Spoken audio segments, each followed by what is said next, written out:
las entrevistas en 24 horas.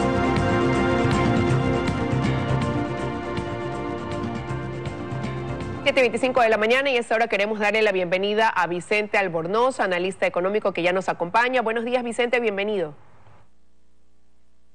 Hola Liz, qué gusto. Bueno, Vicente, el gobierno ha dicho que cierra este 2022 con buenas cifras en materia económica, que la economía ecuatoriana ha logrado recuperarse incluso después de las pérdidas que dejaron las movilizaciones en junio. ¿Estamos cerrando así de bien este 2022 tan positivamente como lo dice el gobierno? A ver, como todo en este mundo, sí hay una serie de cosas positivas en el cierre de este año. A ver, este año la economía creció más o menos entre el 2,5% y 3%, eso el Banco Central tendrá que establecer el dato exacto, pero ha habido un crecimiento y ese crecimiento está por encima del crecimiento de la población. Eso es una buena noticia. Ahora, está solo un punto y medio por encima del crecimiento de la población. Ahí uno dice, estamos creciendo, sí, pero estamos creciendo poco. No lo necesario como para que este país, no sé, despegue, se vuelva a desarrollar, vuelva a crear una gran cantidad de empleo. Estamos en realidad con un crecimiento que es bueno, pero no es lo que necesitamos. El Ecuador necesita mucho más crecimiento. Deberíamos crecer al 4 o 5% todos los años y ahora tal vez con las justas lleguemos al 3%. Y eso hace que la gente no sienta que estamos creciendo.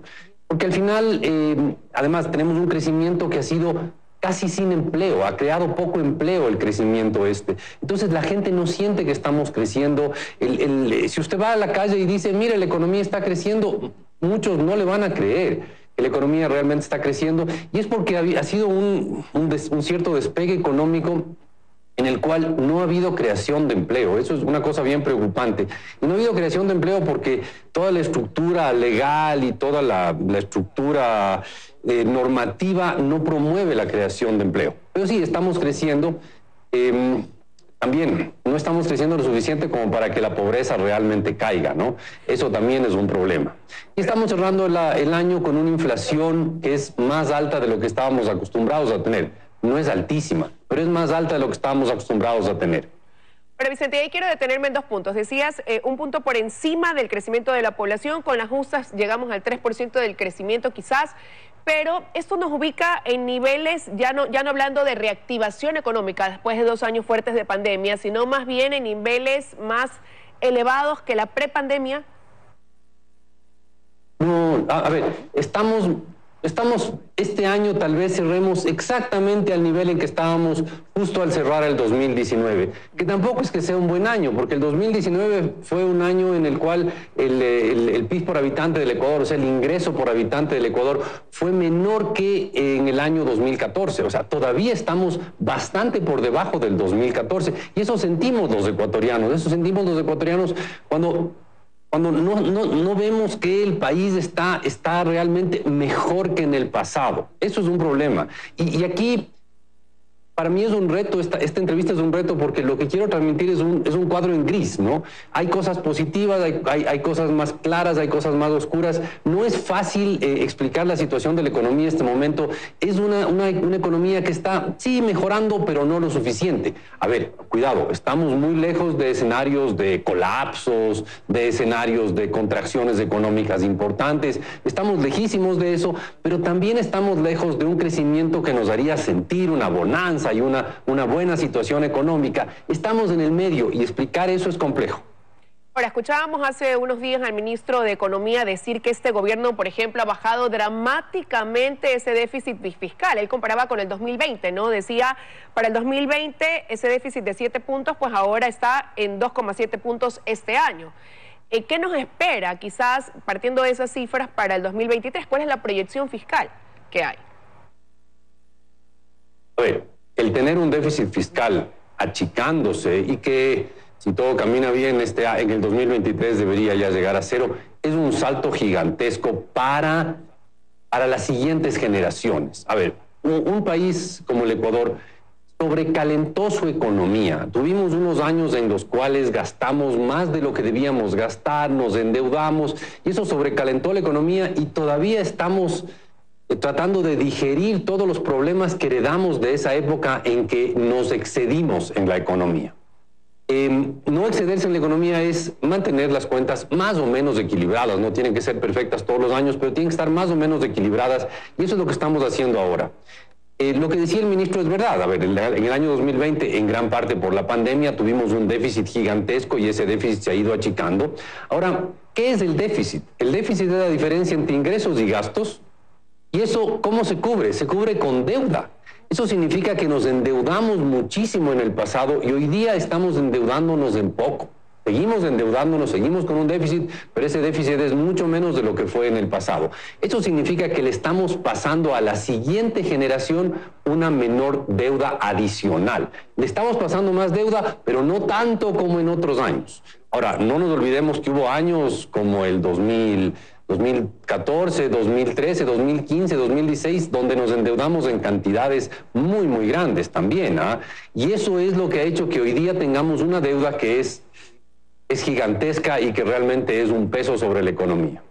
Pero y es que efectivamente cuando en el país baja ese déficit fiscal, aumenta ese endeudamiento. El Ecuador se convirtió quizás en un adicto a endeudarse, ¿no? Pero el mismo gobierno decía, esa capacidad o esa necesidad de endeudamiento para este 2022 fue de 9.500 millones de dólares. Para el 2023 se proyecta 7.500 millones, es decir, 2.000 menos, y eso abre la pregunta si es que vamos a necesitar, por ejemplo, establecer nuevos acuerdos con organismos multilaterales como el Fondo Monetario Internacional, quizás.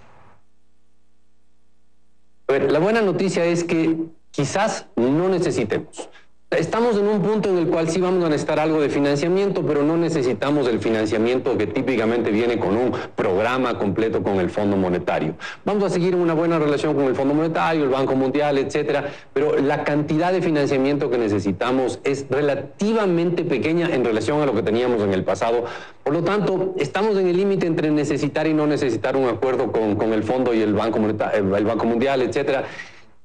Creo que es una buena noticia para el país que estemos así de bien. Estamos así de bien que no necesitamos recurrir a los prestamistas de última instancia en este mundo que son esos multilaterales. Yo creo que esa es una de las buenas noticias que nos esperan para el año 2023, que podría ser que funcionemos sin necesitar recurrir a esos prestamistas multilaterales. Pero ese comportamiento que tuvo el Ecuador en cuanto a cumplimiento con el acuerdo con el Fondo Monetario Internacional, porque hoy saca pecho el gobierno y dice cumplimos con todo, históricamente hace mucho que no se hacía, nos muestra internacionalmente como un país serio en el manejo de sus números, nos deja entonces ese as bajo la manga. A ver, nos deja como un país que por primera vez en más o menos 20 años sí cumple aquello a lo que se comprometió. Eso es importante. A ver, mejoramos la imagen, pero no es que tengamos hoy día la imagen de ser un país perfecto afuera. Somos un país que finalmente cumple con lo que se comprometió. Si no me equivoco, la última vez que pasó eso fue en el gobierno de Gustavo Noboa, que terminó justamente hace 20 años, fue la última vez que cumplimos un acuerdo con el Fondo Monetario. Entonces sí, mejora nuestra imagen, pero tampoco es que hoy día en los mercados internacionales la gente debate lo bien que se maneja Ecuador. No, finalmente se manejó bien unos pocos años, eso es verdad, pero tampoco exageremos, tampoco es que ahora tenemos la mejor fama del planeta y nos va a llover el financiamiento. No. Estamos muy lejos de eso, necesitamos 2, 3 gobiernos consecutivos de buen manejo económico para que empiecen realmente a creernos afuera. ¿Se ha hecho las cosas bien? Sí, pero nos falta largo para realmente mejorar nuestra fama en el exterior. Pero ¿y le conviene más al país quizás no endeudarse con el FMI, no llegar a un acuerdo por un valor menor a lo que quizás se estableció durante el 2022, que el emitir 600 millones de dólares en bonos soberanos en el mercado internacional como lo tiene previsto para el 2023, que genera pues un mayor interés incluso, ¿no? Las condiciones son más complicadas, más costosas para el país. A ver, lo más práctico sería que nos endeudemos con el Banco Mundial, el Banco Interamericano de Desarrollo, la CAF, ese tipo de multilaterales, incluso el Fondo Monetario. Esas instituciones nos dan préstamos a plazos mucho más largos y a tasas mucho más bajas. Ahora, volver al mercado financiero internacional con una pequeña emisión para con eso ir mejorando nuestra relación con los prestamistas internacionales privados, con los que nos comprarían bonos, puede tener sentido más que nada para volver a establecer las relaciones que uno debe tener con el mercado financiero internacional. Entonces, si es que es una cosa pequeña, si es una cosa puntual, si es una cosa bien pensada para mejorar nuestro nombre frente al mercado financiero internacional, puede tener sentido. Pero debe ser algo pequeño, y si la única manera de que sea algo pequeño es que no tengamos un déficit grande, y la única manera de que no tengamos un déficit grande es ir logrando equilibrar las cuentas del gobierno. Por Dios, este año, si no me equivoco, es el año número 14 consecutivo, o sea, década y media de que tenemos el gobierno todos los años con déficit. Todos los años, desde el 2009 hasta este 2022, han sido años con déficit del sector público. Eso significa que todos los años, del 2009 hasta este año, hemos ido creciendo la deuda pública, y eso es pasarle a la siguiente generación más deuda. El romper eso es clave, el romper eso es importantísimo. El anterior gobierno y el actual han trabajado en esa dirección. Estamos bien, estamos en la dirección correcta. Falta todavía ir un poco más allá, pero se ha dado un salto gigantesco.